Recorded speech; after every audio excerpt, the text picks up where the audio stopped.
આજે આપણે મગનું શાક બનાવીશું. તો મગ છે તેને મેં ધોઈ અને તૈયાર કર્યા છે. હવે આપણે તેને બાફી લઈશું. બાફવા માટે આપણે પાણી છે તે ગરમ કરવા મૂક્યું હતું. આપણું પાણી છે હવે ગરમ થઈ ગયું છે. હવે આપણે તેમાં મગ બાફી લઈશું.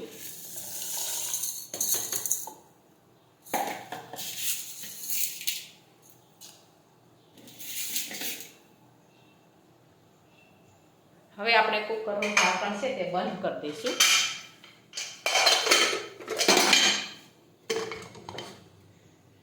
હવે આપણે બફાવા દઈશું. હવે આપણા મગ છે તે બફાઈ ગયા છે. હવે આપણે ગેસ છે તે બંધ કરી દઈશું. હવે આપણા મગ છે તે એકદમ સરસ બફાઈ ગયા છે. હવે આપણે તેને વઘારી લઈશું. વઘારવા માટે આપણે કાંદા, ટમેટાં અને મરચાં ત્રણેય સમારીને તૈયાર રાખ્યું છે અને આદું પણ ખમણીને તૈયાર રાખ્યું છે. હવે આપણે વઘારી લઈશું. હવે આપણે વઘારવા માટે તેલ છે તે ગરમ કરવા મૂકીશું.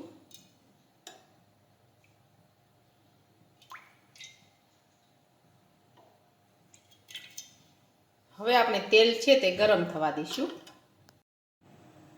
હવે આપણું તેલ છે તે ગરમ થઈ ગયું છે. હવે આપણે તેમાં ખાંડેલું લસણ નાખીશું. રાઈ નાખીશું.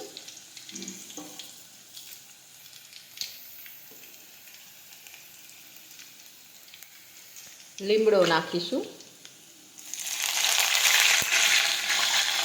સમારેલા મરચાં નાખીશું.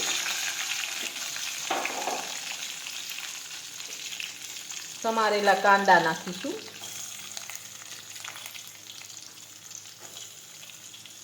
હવે આપણે સાતળી લઈશું.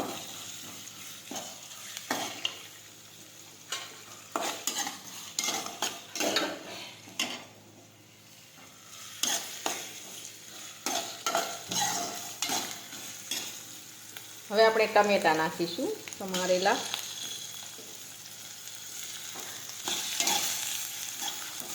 ફરી પાછું સાતળી લઈશું. હવે આપણે આદું નાખીશું ખમણેલું.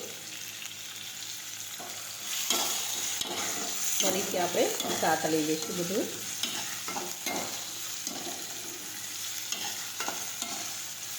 ત્યાં સુધી ચડી ન જાય ત્યાં સુધી આપણે સાતળાતા રહીશું.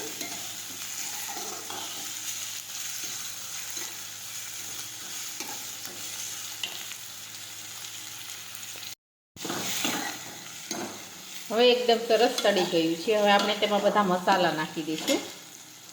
મીઠું નાખીશું.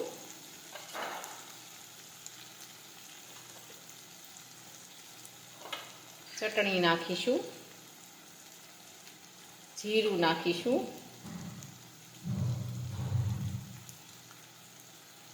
હળદર નાખીશું.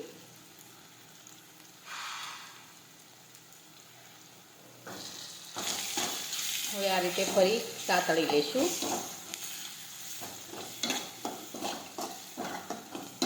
હવે આપણે મગ બાફા છે તે નાખી દઈશું.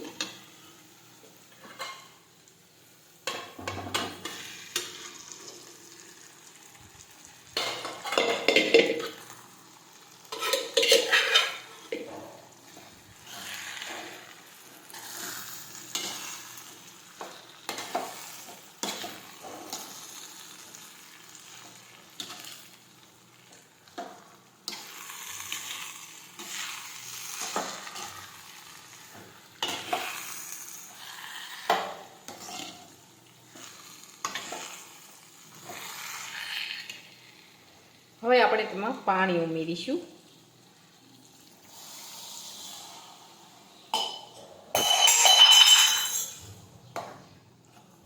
ફરી આપણે આ રીતે સાતળી લઈશું.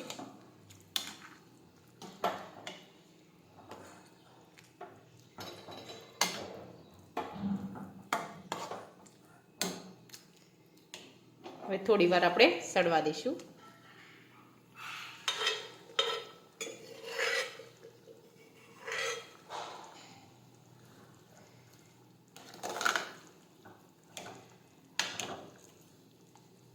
હવે આપણું મગનું શાક છે એકદમ સરસ સડી ગયું છે. હવે આપણે ગેસ છે તે બંધ કરી દઈશું.